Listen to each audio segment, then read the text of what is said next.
Server से वापस आ रहा है सर्वर पे। अब डेटाबेस में फेंकना इसको ताकि सेव हो जाए। ठीक है सर। उससे पहले एक काम करते हैं, सब जगह रिक्वायर्ड लगा लेते हैं। रिक्वायर्ड क्यों? क्योंकि पासवर्ड दिए बिना आगे नहीं सबमिट ना हो। पासवर्ड दिएगा ओ सॉरी मैं मुंह से निकल जब तक फिल ना करें। ये जुबान टूट रही सर। ये मेरे भी रास्ते तो भैया भैया मेरे मुंह से निकल गई। हाँ भाई, तो रिक्वायर्ड क्यों लगता है? सर फॉर्म कहीं जैसे हमने इनपुट दिया और अगर उसमें वैल्यू नहीं देंगे तो आगे नहीं बढ़ेगा। आगे नहीं बढ़े। सबमिट का बटन चलेगा नहीं। सेम हो तो उसका क्या करेंगे? HTML की वैलिडेशन लगाइए, ये ब्लैंक फॉर्म सबमिट नहीं होता। और अगर सेम ईमेल है, सेम पासवर्ड, उसका कैसे करेंगे। अभी करेंगे? ठंडा ठंडा शुरू करके एकदम गरम गरम निकाल। अच्छा, अब उसके लिए जब डेटाबेस में डेटा डलवाना हो तो उसके लिए क्या होना चाहिए हमारे पास? डेटाबेस होना चाहिए ना।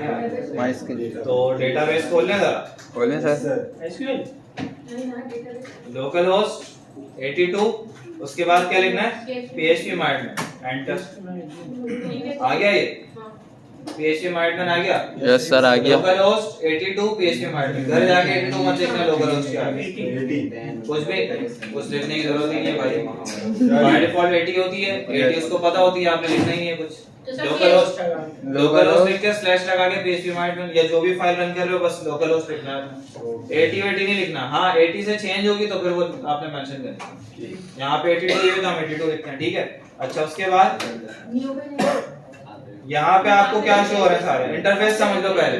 Yes sir. इंटरफेस समझ लो, दोबारा नहीं समझाऊंगा, मेरा गला खराब मत करवाना बाबा। ठीक है सर। डेटाबेस पे ये आपके पास क्या आ रहा है साइड में? फाइल। ये जो साइड पैनल आ रहा है इसमें क्या शो हो रहा है आपके? फाइल। डेटाबेस। अच्छा डेटाबेस। और तमाम किसी ना किसी डेटाबेस के अंदर हर एक टेबल बना हुआ होगा। जैसे आपका लास्ट वाला हमने किस नाम से बनाया था? सी। ये रहा, ठीक है। इस पे क्लिक करूंगा, यहाँ पे टेबल शो होगा सारे, यही टेबल्स बने हुए थे। Yes sir. तो जिस पे भी क्लिक करोगे वो क्या हो जाएगा? एक्सपेंड हो जाएगा। यहाँ पे क्लिक करने पे कोलैप्स हो जाएगा। इतनी बात समझ में आ गई? यहाँ से सारे डेटाबेस नजर आएंगे। ठीक है। अब यहाँ आ जाओ ऊपर। यहाँ से डेटाबेस जो सिलेक्ट हुआ होगा उसका नाम आ रहा होगा, देख रहे हो? ठीक है। डेटाबेस सिलेक्ट होगा उसका नाम। अगर इसी डेटाबेस के अंदर से टेबल सिलेक्ट करूंगा तो बराबर में टेबल का नाम भी आ जाएगा। फॉर एग्जांपल कोर्सेज, ये देखो, ठीक है। ठीक है। अच्छा, अब दोबारा आगे चलते हैं। अभी टेबल आपको सामने नजर आ रहा है क्योंकि इसके अंदर वैल्यूज पड़ी हुई हैं। सही है। अगर मैं इसके स्ट्रक्चर में जाऊंगा तो यहाँ पे स्ट्रक्चर नजर आ जाएगा इसका। सही है। यहाँ पे नेम आ रहा है, टाइप आ रही है, ये तमाम चीजें। और इसके अलावा एसक्यूएल में जाऊंगा तो यहाँ पे जाके कोई भी क्वेरी एग्जीक्यूट कर सकता हूँ अपनी एसक्यूएल की। सही है। ठीक है। सर्च में जाऊंगा तो सर्च कर सकता हूँ किसी भी डेटाबेस को। तो अभी मैं इतना लंबा नहीं करूंगा। सर्च करना इतनी आपको नीड नहीं पड़ने वाली। इसके अलावा इंसर्ट की आपको नीड पड़ेगी। फॉर एग्जांपल अगर आपने मैनुअली डेटा इंसर्ट करना है, ठीक है, उसके डेटाबेस के अंदर, टेबल के अंदर, अभी आपने अगर इंसर्ट की क्वेरी नहीं चलाई, इंसर्ट का फॉर्म नहीं बनाया, तो आप मैनुअली यहाँ से इंसर्ट कर सकते हो डायरेक्ट। ठीक है। तो अभी हमें क्या करना है? डेटाबेस बनाना है। तो हम क्या करते हैं? न्यू पे जाके और यहाँ पे जाके डेटाबेस बनाते हैं फॉर्म के नाम से। डेटाबेस की आपको पता है ना सारे रिक्वायरमेंट्स, जो पहले बना हुआ होगा जिस नाम से दोबारा नहीं बनेगा। क्रिएट बन गया। अब यहाँ पे आपसे कह रहा है टेबल का नाम बताओ, उसके अंदर टेबल किस नाम से रखोगे? टेबल का नाम बता दो। यूजर डेटा, इस नाम से मैंने बना दिया। अगर ये होगा तो यहाँ पे ये बता देगा कि ये ऑलरेडी एग्जिस्ट करता है। यहाँ पे क्या पूछा? Number of columns. अच्छा, पहले आप पूरा क्रिएट डेटाबेस करते थे, फिर क्रिएट टेबल करते थे। टेबल के अंदर आप कॉलम्स के नाम बताते थे। ये तमाम चीजें आपकी खत्म करनी है। आप करवा सकते हो, लेकिन अगर आप नहीं करवाना चाहो, आप डायरेक्ट यहाँ से इस तरीके से बना सकते हो टेबल। कैसे? टेबल का नाम दिया, कॉलम्स का नाम दिया, कितने कॉलम्स? 4 हैं, और हमारे पास कितने हैं फॉर्म के अंदर? फॉर्म के अंदर हमारे पास कितने हैं? 1 2 3 4, लेकिन हम क्या बनाएंगे? 5 क्यों बनाएंगे? क्योंकि एक हमारे पास आईडी का कॉलम होगा, तो हमने 5 बनाए।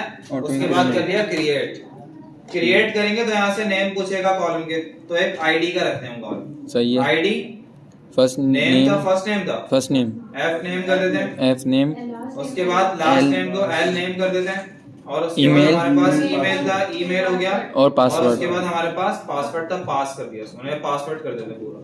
ठीक है, ठीक है। ये आपके पास क्या आ रही है? Data type. आप इंट लिखते थे, वारचार लिखते थे, वही तमाम चीजें। आईडी हमारे पास इंटीजर में रहेगी, सही है। एफ नेम को वारचार कर देते हैं, इसको भी वारचार कर देते हैं, ईमेल को भी वारचार, और पासवर्ड को भी वारचार। ठीक है। लेंथ डिफाइन कर दो, कैरेक्टर लेंथ आप वहां पे 30 देते थे, उसी तरह यहाँ पे देनी है आपने। 30 यहाँ पे जाके आप इसको डिफाइन कर दो, कितनी कैरेक्टर लेंथ आपको एक्सेप्टेबल है, आपने लिख दिया 50। मैक्सिमम कितनी होती है? 255। ठीक है। इसके अलावा लास्ट नेम को भी आप 50 कर दो, ईमेल को आप 50 कर दो, और पासवर्ड को भी आपने कहा कि अगर बड़ा होगा तो 50 हम कर देते हैं। ठीक है। अच्छा, एक काम और करना है, ऑटो इंक्रीमेंट करते थे आईडी को। यस। यहाँ आओगे, थोड़ा सा ड्रैग करोगे, ये एआई लिखा हुआ है, यहाँ से ऑटो इंक्रीमेंट हो जाएगा। अच्छा, ऑटो इतना काम कर दिया। उसके बाद यहाँ पे जाके सेव करोगे, ये आपके पास टेबल बन के आ गया। सही है सर। ठीक है। अभी ब्राउज करेंगे तो कोई भी इंफॉर्मेशन नहीं है, क्योंकि हमने डेटा इंसर्ट नहीं किया। तो स्ट्रक्चर में जाके आपको इस तरीके से टेबल नजर आ रहा है, और ये देखो की बनी हुई आ रही है, कौन सी की है? प्राइमरी। ठीक है। और एक चीज, अगर आपने इसको वापस एडिट करना है, तो एडिट करने के लिए आपके पास ये चेंज का ऑप्शन आ रहा होगा। अगर आपने डिलीट करना है किसी कॉलम को, तो आप ड्रॉप कर सकते हो, और अगर आपने सबको डिलीट करना है तो आप चेक ऑल लगा के सारे चेक हो जाएंगे, यहाँ पे जाके ड्रॉप कर सकते हो, यहाँ पे जाके चेंज कर सकते हो। अगर ऐड करना है सर, अगर ऐड करना है तो यहाँ पे चेक हटाओ, और यहाँ पे देखो, यहाँ लिखा हुआ है ऐड 1 आ रहा है लिखा हुआ, जितने भी कॉलम्स ऐड करने हैं वो, और आफ्टर यहाँ पे लिखा हुआ रहेगा किसके बाद करना है। तो यहाँ पे सिलेक्ट कर लो। अगर आपने beginning of the table ID से सबसे पहले करना है तो बिगिनिंग ऑफ द टेबल, इसके अलावा आईडी के बाद करना तो after ID, after name, after last name, after email, after password, जिसके बाद भी करना। ठीक है।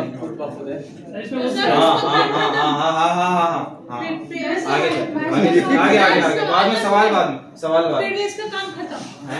जो हमने सीखा था वो वाला, ये ज्यादा आगे टेंशन नहीं लो। टेंशन लेने का नहीं, दे देगा। फालतू में मजा आया।